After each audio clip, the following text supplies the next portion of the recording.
Hi, I'm Sirisha. I'm a personal wellness coach. Again, I'm back with an excellent and beautiful video. And आज के video में हम fat versus muscles के बारे में जानकारी लेंगे। मतलब फैट्स क्या होती है और मसल क्या होती है और दोनों के बीच में क्या अंतर है, क्या डिफरेंस है, इसके बारे में हम जानेंगे। ज़्यादातर लोग वेट लॉस के बारे में बात करते हैं, but actually it's not a right word.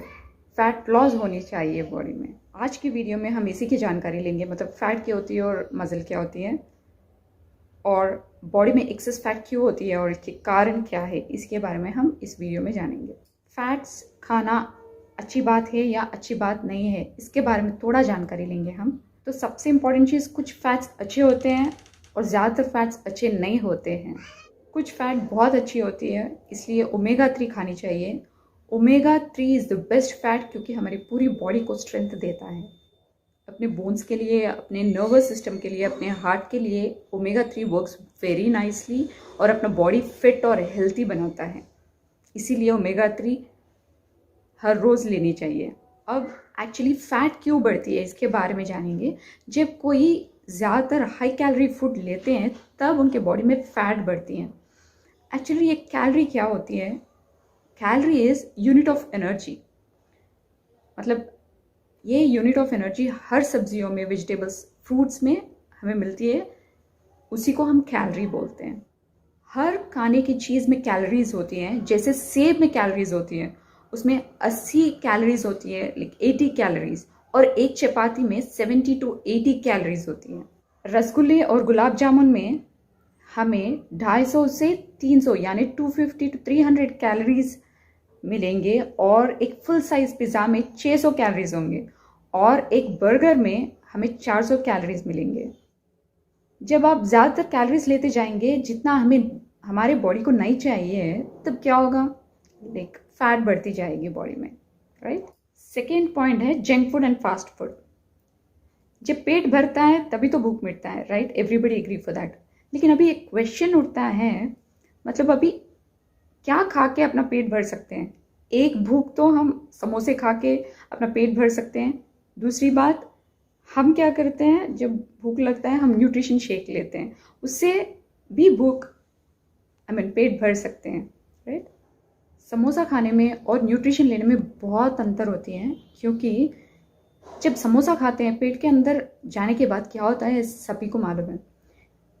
First thing, samosa एक डीप फ्राई होती है और उसमें ज़्यादातर कैलोरीज होती है। फिर उसमें ज़्यादा कार्ब्स भी होती है और उसमें आलू भी एडेड होती है, and which is not at all good for our health. और एक चीज़, ज़्यादातर रेस्टोरेंट्स में जब ऑर्डर करके खाते हैं उसमें ज़्यादा बहुत सारी कैलोरीज होती हैं, क्योंकि लाइक ज़्यादा हम क्या क्या ऑर्डर करते हैं, दाल मखनी, बटर चिकन और क्या क्या की ऑर्डर करते रहते हैं, जिसमें बहुत सारी कैलोरीज होती हैं, and which is not at all good for our health.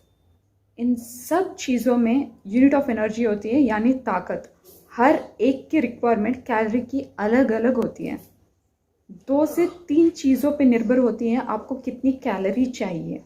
Number 1, आप कितनी फिजिकल एक्टिविटी करते हो। नंबर 2, आप मेल हो या फीमेल हो। नंबर 3, आप ओके, आपका एज कितना है। इन तीनों चीज़ों पे निर्भर होता है आपको कितनी कैलोरी चाहिए एक्चुअली।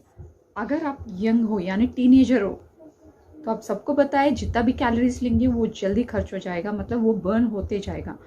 बट अगर आप 40s या 50s या 60s में हो, तो आप हाई कैलोरी फूड बिल्कुल नहीं करनी चाहिए। एक्चुअली फैट क्यों आता है बॉडी में, इसके कारण क्या है, इसके बारे में जानेंगे अभी। पहला पॉइंट है डेफिशिएंसी ऑफ न्यूट्रिशन। मतलब एक्चुअली जब आपके बॉडी को जितना प्रोटीन चाहिए वो नहीं मिल रहा है, और जितना वाइटामिन्स और मिनरल्स चाहिए वो अच्छी तरह से नहीं मिल रहा है, और जितना गुड कार्ब्स चाहिए वो नहीं मिल रहा है, इसका मतलब अच्छी तरह से न्यूट्रिशन नहीं मिल रहा है, तब नेचुरली फैट बॉडी में बढ़ जाएगा। Next is bad eating habits. जो कुछ भी सामने आए खा लो, जो मर्जी में आए खा लो। ज़्यादातर लोग अपने बॉडी को डस्टबिन की तरह ट्रीट करते हैं, बट एक्चुअली अपने बॉडी को हम मंदिर की तरह ट्रीट करना चाहिए, क्योंकि भगवान ने एक ही शरीर दिया है हमें, जिसमें हम जिंदगी भर रहना है। बट ज़्यादातर लोग क्या करते हैं, जीभ से खाते हैं और स्वाद देखते हैं। It's wrong actually. हमें अपने दिमाग से खाना चाहिए, क्योंकि जब हम दिमाग से सोचेंगे ना क्या रिक्वायरमेंट है एक्चुअली अपनी बॉडी का, ये मालूम होगा, right. It's very very important. ये था फैट्स के बारे में। फैट्स सीधा साधा कैलोरीज से आती है, और कार्बोहाइड्रेट्स में जो हम कार्ब्स खाते हैं ना उसमें भी कैलोरीज होती है, और जो प्रोटीन लेते हैं उसमें भी हाई कैलोरी होती है। अभी हम मसल की बात करते हैं। जनरली मसल बनने के लिए हमें 80% यानी 80% प्रोटीन इंटेक से मिलती है, और 20% यानी 20% हमें एक्सरसाइज करने से मिलती है। अगर समझो आप बैठे बैठे प्रोटीन का इंटेक लेते जाएंगे और सोचेंगे कि मेरी मसल बढ़ेगी, क्योंकि प्रोटीन इंटेक से मसल बढ़ता है, ये हमने सुना है, राइट। बट ऐसा नहीं होता है, क्योंकि एक्सरसाइज भी 20% एक्सरसाइज भी इंपॉर्टेंट रोल प्ले करती है मसल बिल्डअप करने में। जब आप प्रोटीन इंटेक के साथ साथ एक्सरसाइज भी रेगुलरली करते जाएंगे, तब जाके मसल्स बिल्डअप होंगे। और एक बात ज़रूर याद रखना, जब आप एक्सरसाइज करेंगे विद इन 30 मिनट्स में प्रोटीन लेनी चाहिए। नाउ क्वेश्चन इज, मसल का क्या रोल है वजन में? बहुत सारे लोग इसके बारे में बात करते हैं, जैसे दो दे टेक प्रॉपर न्यूट्रिशन, यानी अच्छी तरह से प्रोटीन इंटेक ले रहे, अच्छी तरह से एक्सरसाइज कर रहे, but still they have a complaint like saying their weight is not losing, they are not losing their weight, right. वजन क्यों कम नहीं हो रहे? तो मैं बताना चाहूँगी कि अपने बॉडी में पहले बोन्स होते हैं, बोन्स के ऊपर मसल्स होती हैं, मसल्स के ऊपर फैट होती है, और उसके ऊपर स्किन होती है। अभी हमें समझना है कि मसल और फैट का एक कंपोजिशन होता है, और यानी इसका एक रेशियो होता है, और ये रेशियो सही होना चाहिए। वजन का टेंशन बिल्कुल नहीं लेनी चाहिए, क्योंकि हमेशा ये पॉइंट याद रखिए कि फैट का वजन मसल के वजन से हमेशा हाफ यानी आधा होता है। जब आप रेगुलरली एक्सरसाइज करते जाएंगे तब मसल के वजन बढ़ते जाएगा और फैट के वजन कम होते जाएगा।